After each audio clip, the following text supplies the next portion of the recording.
সেনাবাহিনীকে বিব্রত করেছে। আমাদের সেনাবাহিনী আন্তর্জাতিক শান্তিরক্ষা মিশনে সেনাবাহিনী আছেন, সেখানে একটা দেশের সেনাবাহিনীর প্রধান, পুলিশ প্রধানের বিরুদ্ধে যদি এ ধরনের ব্যবস্থা গ্রহণ করা হয়, এর দায়িত্ব কার? অবশ্যই বর্তমান সরকার এবং সরকারি দলের। সুতরাং এই দায়িত্বদেরকে গ্রহণ করতে হবে। একই সাথে আমি মনে করি প্রতিষ্ঠান হিসাবে সেনাবাহিনীর এ ব্যাপারে দায়িত্ব রয়েছে। এবার প্রতিষ্ঠান হিসেবে র্যাব, পুলিশ বাহিনীর ব্যাপারে দায়িত্ব রয়েছে। তাদের উচিত হবে এ ব্যাপারে তাদের দিক থেকে বিভাগীয় প্রসিডিংস, অবসর গেলেও তাদের নিশ্চয়ই কোনো ধারা পদ্ধতি আছে। এ ব্যাপারে এই দুটো গুরুত্বপূর্ণ রাষ্ট্রের প্রতিষ্ঠান, জনগণের প্রতিষ্ঠান, তাদের সুনাম, তাদের সুখ্যাতি, তাদের মর্যাদার জন্য উচিত হবে এই দুটো প্রশ্নে তাদের অবস্থানটাকে পরিষ্কার করে ব্যক্ত করা। যদি করতে না পারেন তাহলে ভবিষ্যতে এ ধরনের আরও অনেক আজিজ, আরও অনেক বেনজির তারা ধরাছোঁয়ার বাইরে তারা থাকবেন। তারপরে শুনেছেন আমাদের সুব্রত দাকে অসাধারণভাবে বললেন, কি দুর্ভাগ্যের এটা, এমপি আজিমের লাশ 80 টুকরা করা হয়েছে। কত বেদনার, কত দুঃখের, কত মর্মান্তিক, কত নৃশংস হত্যাকাণ্ড। গোয়েন্দাদেরকে এখন পুকুরে, জলাশয়ে জাল মেরে গোয়েন্দাদেরকে এখন হাড় এবং মাংসের টুকরা পাওয়ার চেষ্টা করতে হচ্ছে। আমি এইমাত্র পড়লাম ওনার আসন শূন্য কিনা, আমি এখানে বসে দেখছিলাম অনলাইনে, ওনার আসন শূন্য হবে কিনা এটাও এখন আইনগতভাবে বলা যাবে না, কারণ তার তো ডেড বডি, তার তো পাওয়ারটা যায়নি। সুতরাং কিভাবে সরকার বা প্রশাসন আইনগত জায়গা থেকে নিশ্চিত হওয়া যাবে তিনি হত্যাকাণ্ড হয়েছেন বা তিনি মারা গেছেন? খুবই দুর্ভাগ্যের। আনারদেরকে জন্ম দিয়েছে কে?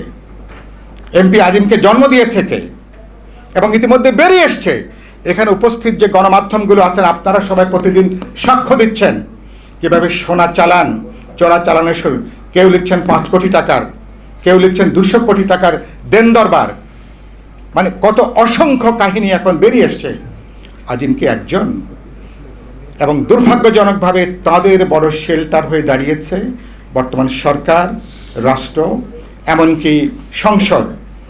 এবং এই সংসদে 200 জন যে সংসদের ব্যবসায়ী সুজনের হিসাবে, তার মানে এ ধরনের অসংখ্য মানুষ এখন এই সংসদের মধ্যে চারপাশে আছে। আমি এদেরকে নাম দিয়েছি মেগা দুর্নীতিবাজ। এরা হচ্ছে তারকা দুর্নীতিবাজ, তারকা দুর্বৃত্ত। সুতরাং এরা আজকে পুরো রাষ্ট্র, এর সাথে গণতান্ত্রিক মূল্যবোধের কোনো সম্পর্ক নেই। একটা মাফিয়া দুর্বৃত্তদের একটা সিন্ডিকেট, তারাই আজকে পুরো দেশকে নিয়ে আজকে তারা যা খুশি একটা উন্মত্ত খেলার, সে খেলায় তারা যুক্ত হয়েছে।